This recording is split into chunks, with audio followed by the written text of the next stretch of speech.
This is Miami All Access. Pleased about a lot of things. Our approach on the road was good. We came out ready to go. We had very good focus. Obviously, take an early lead. The big issues in the first half are, two drive stopping penalties that we commit that we've got them stopped on third down twice. And we extend drives with a late hit on the quarterback and a guy lining up in the neutral zone. And when you do that, their team takes advantage and turns what could have been 2 punt situations into 14 points. We create some run options, and Daewon makes a big run to tie it at 14.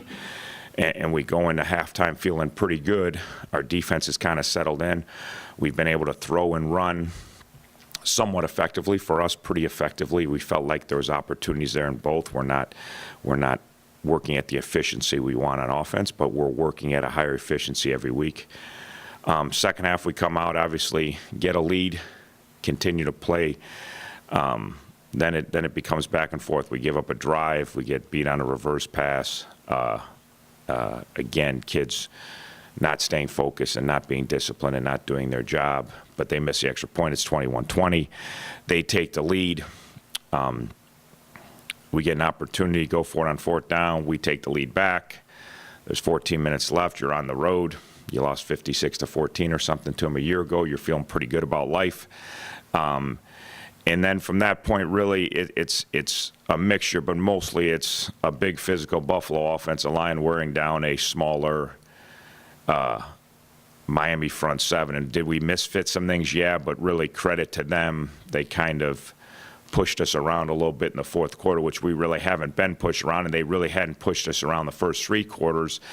And for the first time for me, when you watch the tape a second, a third time, of our guys are just tired and worn down, and they're still fighting, but they don't have enough in the tank, and they're big up front, and we're not super big on the D-line, and our guys that are playing every snap, which we have to remedy with recruiting, and we have to remedy by getting some depth. Our depth issues on the front, on defense, we're playing our guys every snap, which you don't want to do, but it's where we're at right now, and they kind of wore us down the fourth quarter. And then disappointed offensively, because I still think we had chances to move the ball and get points on the board and kind of go score for score with them. I think our defense was kind of tired and exhausted at that point. I think they were hanging on by a thread, but I felt like our offense wasn't, and we could have at least matched touch. They score, we score, and keep going and try to win a track meet in the fourth quarter. But we didn't execute to the level that we have to execute. So a little better in the run game. We still,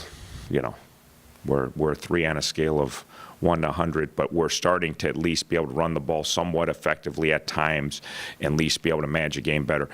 And then pass game, again, that's where we have to make more hay.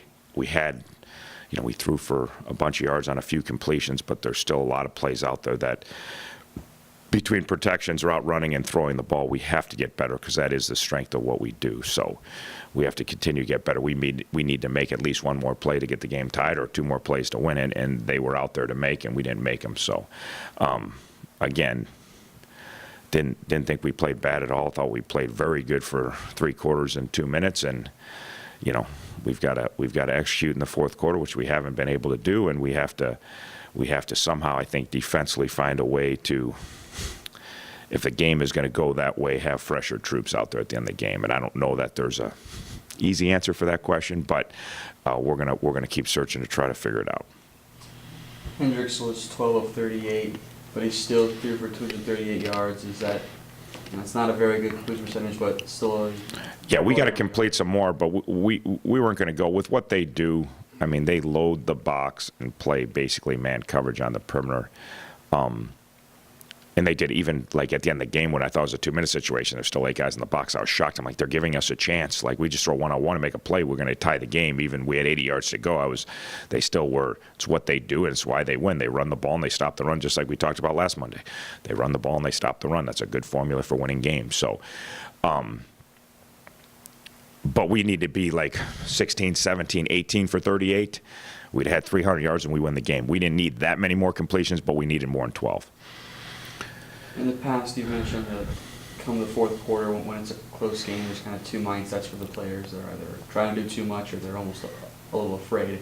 Was that still the mentality? Yeah, I think we improved there. I think defensively, we were just tired and worn down and exhausted. They weren't in either mindset. They were hanging on.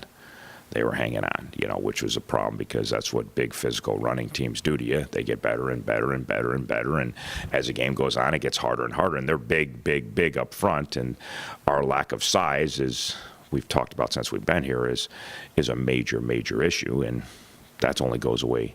That takes years. You can't recruit guys. And Buffalo's got older linemen that have been their program 2, 3, 4 years that, have grown, and they were big out of high school, and then they got bigger at Buffalo. So we have to recruit bigger players, and we have to develop them. We're a tiny football team, as everybody knows, and that's the first time this year really a team really tried to grind us, which we knew they would do because you got no line coaches or head coach. That's what they're going to do. It's not a big secret. So, but that's where first real dog ahead, and we play our ends every snap, and we got our backup ends got to play better to where we feel like we can put them in the game, because when we have put them in the game, it's been disastrous. So that's on those kids. We tried to rotate some, but we won't even get to the fourth quarter if we rotate. So that's the well, why don't you rotate? Well, we might have been down 4 touchdowns if we. So that's where we're at. We got to get these kids that we have for this year, because we're not going to have anybody else come in, and they've got to play better and provide us at least a little bit.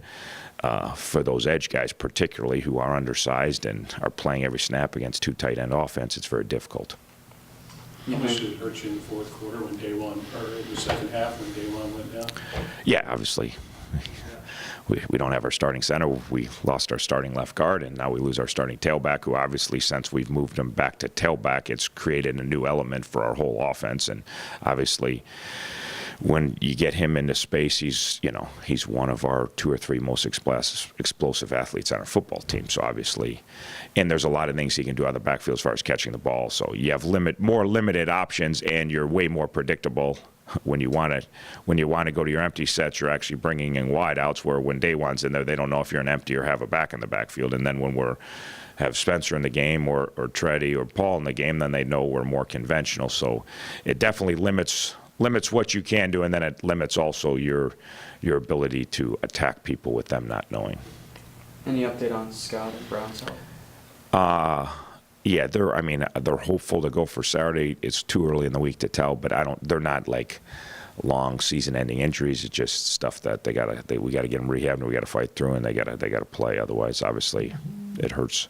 We're not very deep, and you play without 2 starting O-linemen, and one's your center and one's your left guard, and kids that have played a ton of games, then you lose your starting tailback. It's obviously not as good, but we're still in position to win it. So that's all the positive. There's tons and tons of positives from the game that at the end of the day, we want to win football games. So. You've mentioned in the past that the preparation has been better, but not good enough. Was that still the case? We're getting there. We had a good Tuesday, Wednesday. We didn't have a good enough Thursday, so we gotta find a 6-day work week with a day off. So we're getting better, though, and that's going to be a process still. And we'll keep getting, but we'll get there. I don't know exactly when, but we'll get there. You got UMass coming up. What have you seen from them on tape? Obviously, they throw the ball tremendously. They've thrown the ball on everybody. They've played crazy schedule with. You look at who they've played, very difficult non-league schedule.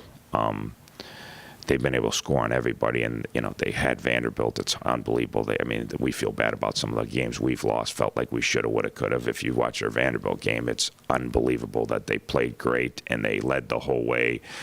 And they're up 10 with 8 minutes to go and get a punt block for 6 points, and then Vandy's got the ball back again, and they actually snap the ball, and the quarterback's not looking, and it ricochets off his hip and actually bounces right back up to him, and he turns and throws a hook shot for a 36-yard play down the 4-yard line. You talk about like some rotten luck. I know Vandy made the play, but it was like usually when they snap the ball and the quarterback's not looking, it doesn't usually end well, and and then UMass comes down and misses a 22-yard field goal to tie the game. So that was I felt better about a couple of our losses after I watched their Vandy game, thinking, God, we've had some bad ones, but not from that standpoint. So defensively, they're big. They're big. They're front. They play 3-4 and 4 down, and they are big. Their linebackers are bigger than our DNs, that we play. So they're physical. No one's run the ball on them. with any consistent basis, and they've played. Like, I watched Boston College play UMass, and I watched Boston College play USC.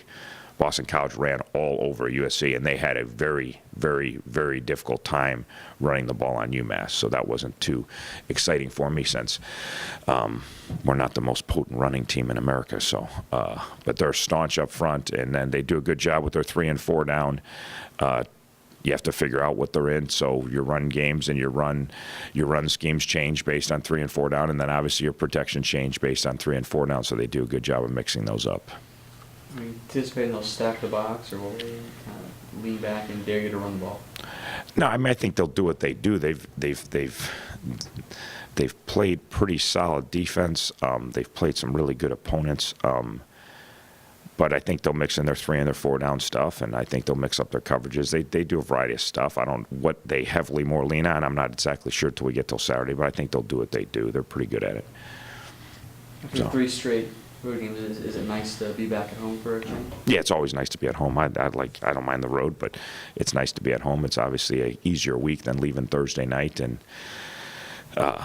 going through our travel woes that we went through this week was not the smoothest travel week we've had, but that's the way it goes sometimes. And so it's good to be at home, and it's good to be in front of our home crowd, and hopefully we'll have a good turnout and people will be excited. And I know UMass is kind of sitting feeling the same way. I think they feel like they're the best 0-5 team in the country, and we kind of feel like we're the best 0-5 team in the country. So I guess Saturday we're going to find out who's, because they've had they've played some good football and had 3 really close ones that they should have, would have, could have, and we've probably had 4 of the 5 that we felt like, or we obviously had a chance in the fourth quarter. So both of us are trying to find a way to get over the hump, and I think both of us feel like we know we've come a long way from where we were, from being non-competitive at all to being really, really competitive against some good people. Now it's how do you figure out how to close it out, and do you have enough bullets to close it out? So that's the other issue for both of us too, because we're not as deep as we want to be, and at times you look out there and we have what we have, and you just got to keep plugging away. Someone's got to get over the hump come Saturday. Yeah, there's no ties, so triple overtime, you got to go for 2, so somebody's going to win it. Hopefully there's no lightning in the forecast. Coach, I just got a random question here. I'm sure you watched the UMass BG game now. I think there were 200 plays and like 1,300 yards running that game. As a head coach, what goes through your mind when you see those kind of numbers? It's just a different brand of football, and it's what BG brings to the table, and they're going at warp speed. Guys from Baylor and did a great job at Eastern Illinois, and now he's doing a great job offensively at BG. And just it's an up and down track meet type of game. They're going to play high scoring games, and they're going to score a lot of points. They're going to get a lot of points. They're going to have a lot of yards. When you run 100 and X amount of plays, if you average 4 yards a play, you're over 400 yards of offense. If you can average 5 yards a play typically in a game, even bad teams average 5 yards a play. Well, I said a genius offensive coordinator invented up-tempo, because you can be no better, you can score more points and gain more yards. So whoever thought of it was a genius, and whoever the first offensive coordinator started going faster got promotions and got pay raises, because your stats go up as an offensive coordinator. Looks pretty good. It's just the game's different. That's a normal, that's a 24-20 game if you play it normal, but it's 47-45 because you play twice as many plays. There's going to be twice as many points. But BG definitely warmed down some UMass defense at times. Was different deal. Was very tired. So it's a fun way to play if you gotta have some depth and to do things that way. But it's just a different style.